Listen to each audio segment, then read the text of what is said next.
আসসালামু আলাইকুম। বিসমিল্লাহির রহমানির রহিম। ইসলামে এহসান আল্লাহকে দেখা না গেলেও তার মতো ইবাদত করা।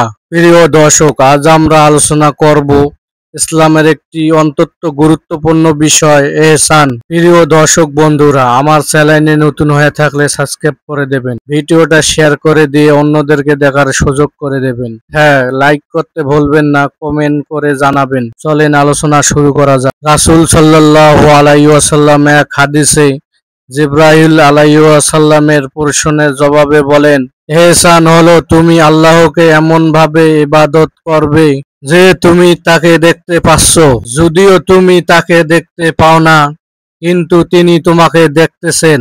অর্থ, এহসান হলো এমন এক অবস্থায় যেখানে বান্দা তার প্রতিটি ইবাদতে, প্রতিটি কার্যকর্মে আল্লাহর অবহিত অনুভব করবে।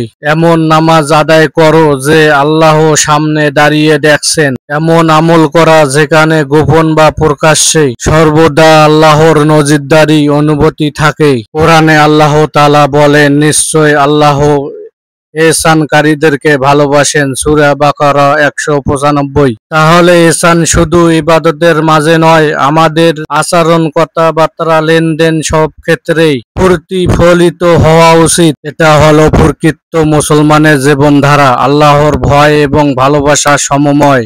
আসুন আমরা সবাই চেষ্টা করি এহসানের সাথে জীবন যাপন করতে। যে আল্লাহ আমার প্রতিটি কাজে সন্তুষ্ট হন, কবুল করে নেন। আমিন।